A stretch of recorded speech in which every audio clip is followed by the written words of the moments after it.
रमता राम जपो रे प्राणी, अब तो सुन ले राम कहानी।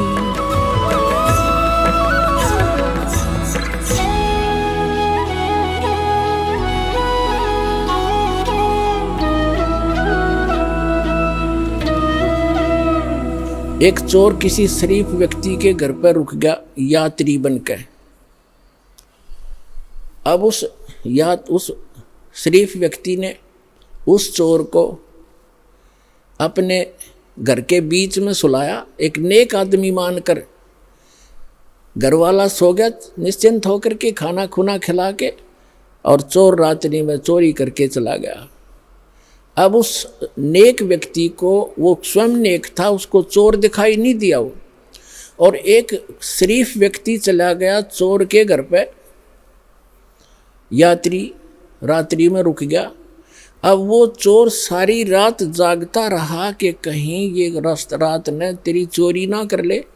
और वो शरीफ आदमी खा कर खाना सामने सोया था और सवेरे आराम से उठा, और चोर सारी रात जागता रहा कहीं ये रात ने चोरी ना कर ले जा, क्योंकि उस शरीफ व्यक्ति में वो दुष्ट चोर अपनी ही परछाई देख रहा था, अपना ही दोष देख रहा था।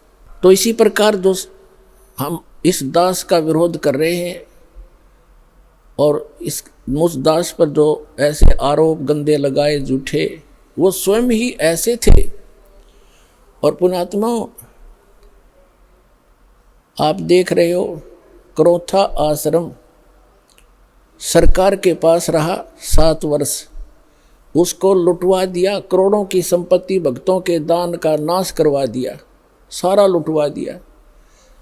और आज परमात्मा ने हमें क्या दे रखा है, और जो ऐसा बताते हैं, सुनने में आ रहा है कि जो उस परमात्मा के सच्चे स्थल से कोई सामान उठा कर ले गया था, उनका सर्वनाश होने जा रहा है। एक ने बताया कि एक हमारे गांव में उठा कर ले गया था पुलिस वाला, तो उसके पुत्र का विवाह हुआ। वो लड़की ने आकर देखा कि तुम ये चोरी का सामान एक संत के दरबार का उठा कर लाए हो। वो लड़की उनको तलाक दे दिया कि मैं तुम्हारे जैसे दुष्टों के घर पर नहीं आऊँगी। 2 महीने के बाद उसका अपना पुत्र विष खाकर मर गया, इकलौता पुत्र था, उसका सर्वनाश हुआ। तो पुण्यात्माओं, हम किसी को बद्दुआ नहीं देते, लेकिन भगवान का जो तराजू है वो एररलेस है। मन तू पावेगा अपना किया रे, भोगेगा अपना किया रे। अब जैसे एक बिच्छू दरिया में बहता हुआ आ रहा था, और एक संत भक्त स्नान कर रहा था दरिया में। उसने देखा ये जीव डूबेगा मरेगा, उसने ऐसे हाथ में उठाया, उसको बाहर फेंकना चाहा। बिच्छू ने डंक मारा और पानी में गिर गया। उसने फिर उठाया, उसने फिर डंक मारा और पानी में उछल गया। उसने फिर उठाया, उसने फिर डंक मारा, और कुछ देर में फिर उसने दोनों हाथों से पानी समेत ही उसको पटरी पर फेंक दिया। एक आम व्यक्ति खड़ा देख रहा था, कहने लगा, रे भले आदमी, तेरे तो हाथ पर डंक मार रहा है, तू इसको बचाने की चेष्टा कर रहा है, मरने दे, इसको बहने देता। तो संत ने कहा, भक्त ने कहा कि ये अब इसका स्वभाव है ये, और मेरा स्वभाव है ऐसा। हमारा परमार्थ करने का स्वभाव है और बिच्छू का डंक मारने का स्वभाव है। जब ये अपना स्वभाव नहीं छोड़ सकता तो मैं कैसे छोड़ दूं? तो पुण्यात्माओं, जो दुष्ट लोग हैं वो तो बिच्छू हैं, वो तो डंक मारते रहेंगे, लेकिन आप संत भी हो। और जो तो को काटा बोवे ताको बो तू फूल, और तोहे फूल के फूल हैं वाको है त्रिशूल। एक समय की बात है, एक चोर चला गया किसी चोरी के उद्देश्य से। उसने एक गरीब किसान का बैल चोरी कर लिया, अकेला एक ही बैल था उस गरीब व्यक्ति के, लेकिन वो भक्त था, भगवान का भक्त था, परमात्मा से डरने वाला था, दान धर्म करता था, गुरु जी की शरण में जाता था। परमात्मा आते रहते हैं, कोई भेष बदल कर कहीं ना कहीं संत की लीला करते रहते हैं, कबीर भगवान। उसकी एक ही बैल था गरीब के, उसी को चोरी कर ले गया। अब उस चोर ने जैसे वो 100 रुपये का बैल था, उसने तो 20 रुपये में बेच दिया। उसका कौन सा धन था, बेचकर, और पुराने समय की बात है, उसको कर दिया वो खा खर्चे। उसने देखा कुछ दिनों के बाद वो फिर गया, इधर उधर देखा, कहीं दाव लगा नहीं। उसी किसान के आसपास रात्रि में फिर पहुंचा, उसके झांक कर देखा, उसके दो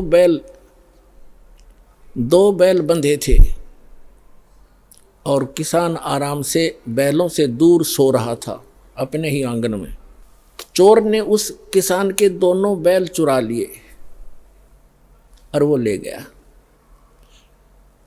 अब उस किसान ने अपने गुरुदेव से कहा, गुरुदेव आपके दास के दोनों बैल चोरी हो गए। तब परमेश्वर ने, गुरुदेव ने कहा, बेटा उसका स्वभाव है, वो कर्म है, आप भगवान पर विश्वास रखो। यदि चोरी करने से ही कोई धनी बनता है तो कोई भी काम ना करे और सब चोरी ये कर ले, परमात्मा तेरे को कई गुना देगा, विश्वास रख, डगमग ना होना। कहते सत ना छोड़े सूरमा, सत छोड़े पतजा, और सत के बांधे लक्ष्मी फिर मिलेगी आप। और कहते धर्म तो दसके नहीं, दसके तीनों लोक, और खैरायत में खैर है कीजिए आत्म भोग। परमात्मा ने दया बख्शी, बढ़िया फसल होगी, वर्षा हुई बहुत अच्छी और कमाल हो गया, खूब फसल होगी।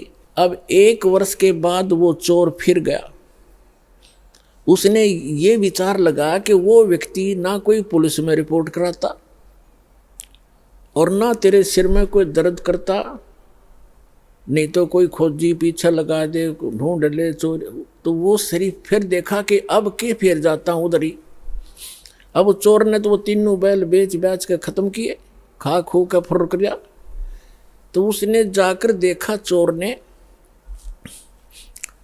रात्रि के समय किसान बाहर सो रहा, गर्मी का मौसम था, और उसके 4 बैल बहुत सुंदर, जैसे सांड जैसे तगड़े तगड़े 4 बैल बंधे हुए।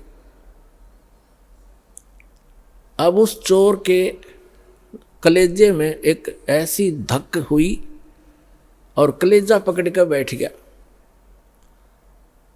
उसने विचार लगाया कि मेरा तो नाश हो लिया, 3 बैल ले गया था, तीनों खत्म हुए, और घर में भी हानि, बच्चा बीमार है, पत्नी को रोग लगा हुआ है, और आज इसके 4 बैल।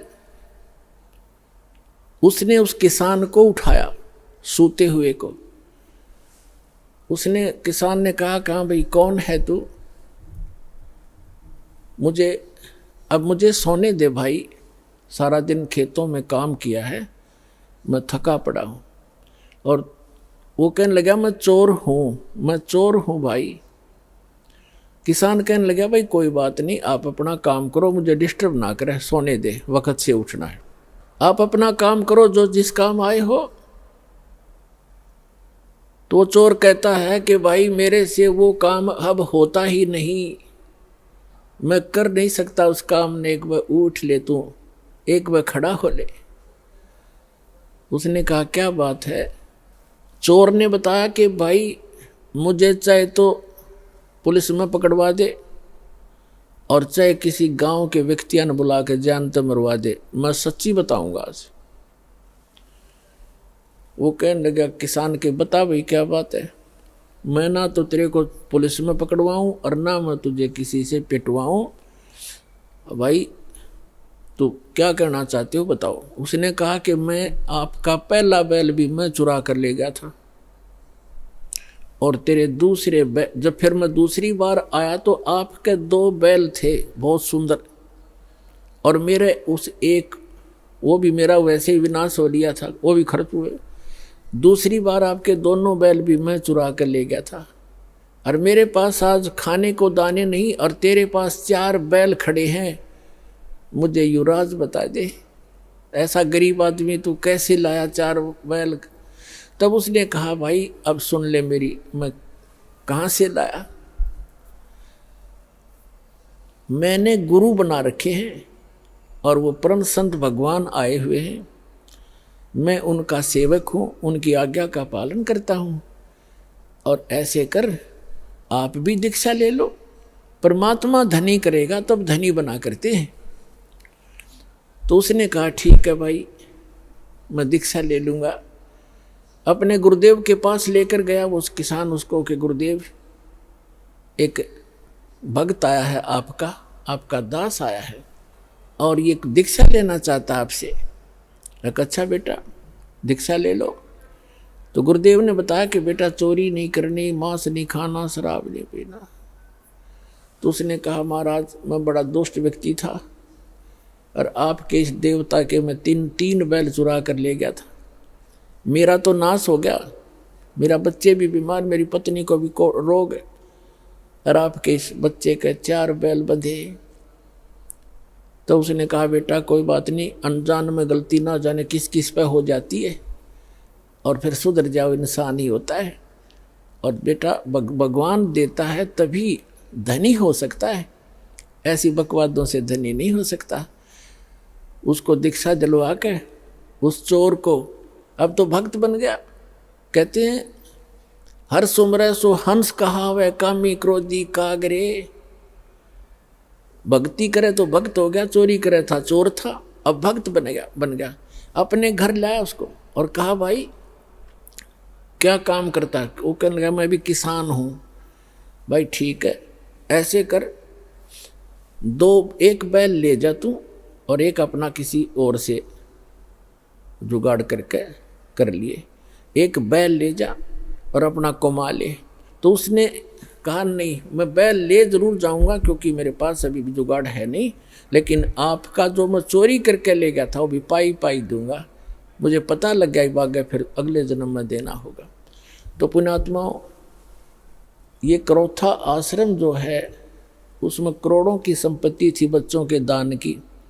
इन दुष्ट प्रशासन वालों ने, हरियाणा के मुख्यमंत्री आर्य समाज जी है और उन जो हमारा विरोध कर रहे हैं वह भी आर्य समाज के जो आचार्य वगैरह हैं, उनकी दुकानें बंद होने लगी थी, क्योंकि मैं इस दास ने इस नकली महर्षि दयानंद के सत्यार्थ प्रकाश के अज्ञान को वेदों से तुलना कर दी, और उसका वो कैसा समाज सुधारक था उसी के इतिहास में लिखा हुआ इन्हीं आर्य समाज के आचार्यों का जीवनी वह दिखा दी। शराब यू भांग यू पीवे, भाई तमाकू यू सूंगे, हुक्का यू पीवे, भांग पीवे, चाय पीवा तो कम से कम अब रंग बसम खावे, और वेदों से तुलना कर दी कि सत्यार्थ प्रकाश नाम का जो सदग्रंथ है उसमें लिखा तो ये है कि शास्त्र वेदों के अनुसार मैंने इसकी रचना की है, वेद के टोटली विरुद्ध है। और ऐसी बेहुदी बातें लिखी है, मैं आपको बताते हुए मुझे शर्म आती है उसमें क्या लिखा।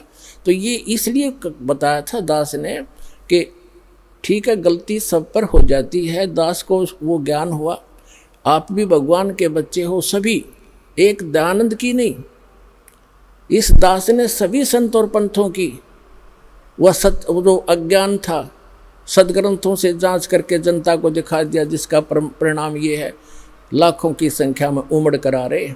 तो जिस कारण से उनको ये चिंता बन गई इन आचार्यों को, आर्य समाज के आचार्यों को, प्रधानों को, कि जिन आर्य समाज के व्यक्तियों से तुम चंदा ले लेकर अपनी दुकानें चला रहे हो, यदि उनको पता लग गया कि सत्यार्थ प्रकाश इतना बेहुदा ग्रंथ है, और ये महर्षि कहते हैं आसपास भी नहीं था दयानंद, तो फिर ये सभी उनके अनुयायी रामपाल के पास चले जाएंगे और उनका कल्याण हो जाएगा। ये कल्याण नहीं चाहते, जानबूझ साची तजर करे झूठ ते और ताकि संगत है प्रभु सौपन में भी ना दे। तो ये जानबूझ कर बकवास कर रहे हैं, इनको सबको पता चल गया है, और बुद्धिमान है वो शांत हो गए, और ये दुष्ट टाइप के लोग अभी भी विरोध कर रहे हैं। ये तो वो हैं, परमात्मा कहते हैं हाथी डर माने नहीं, जय स्वान भुकाही और सत्संगी संग ना तजय चतराम बसाई। हाथी जैसे कुत्तों के भौंकने से कभी परवाह नहीं करता, चलता रहता है। तो साधु संत चाहे कोई कितना विरोध करो पर सच्चाई पर रहे, भगवान से डर कर चला, किसी का बुरा नहीं करे, सोचे भी नहीं, करना तो बहुत दूर की बात है। तो उसका बुरा कभी नहीं हो सकता, ना तो फिर भगवान की आवश्यकता ही नहीं, भगवान है ही नहीं कहीं पर। तो अब उस आश्रम के अंदर पुलिस वहीं पर सरकार के कब्जे में और करोड़ों की चोरी करवा दी, एसी तक उठा ले गए और उसको कह दिया वो अनट्रेसेबल है, पता नहीं लगा चोर का। तुम टिंडे लेने बैठी थी पुलिस वहाँ पर, चोर का पता नहीं लगा। अरे ये पता लगेगा चोर का। भगवान कहते तुमने उस दरगाह का महल नहीं देखा, धर्मराज के लिख तिल तिल का लेखा। परमात्मा सारे पूरे कर देगा बच्चों तुम्हारे, देख लेना। पर तुम बैलेंस ना खोइयो, अपनी शांति बनाए रखना। कुछ दिनों में दिखा देंगे आपको, ये पूरा संसार पलटेगा।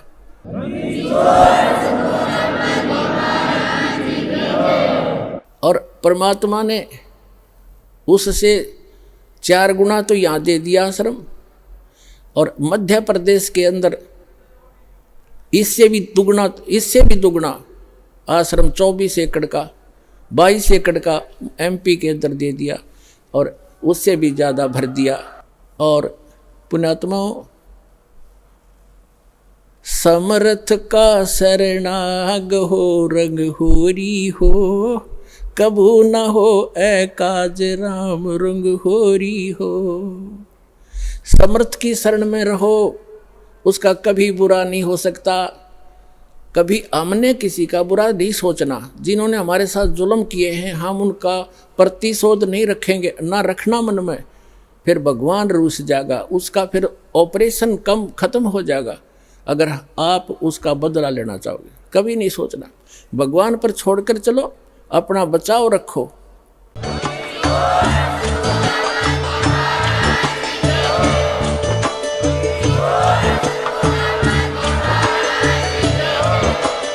आप सुन रहे थे जगत गुरु तत्वदर्शी संत रामपाल जी महाराज जी के मंगल प्रवचन। अधिक जानकारी के लिए विजिट कीजिए हमारी वेबसाइट www.jagatgururampalji.org। संत रामपाल जी महाराज जी के शुभ आशीर्वाद से पूरे विश्व भर में 500 से भी ज्यादा नाम दीक्षा केंद्र हैं, जिन पर संत रामपाल जी महाराज जी द्वारा ऑनलाइन निशुल्क नाम दीक्षा दी जा रही है। अपने नजदीकी नाम दीक्षा केंद्र का पता करने के लिए संपर्क करें 8222880541।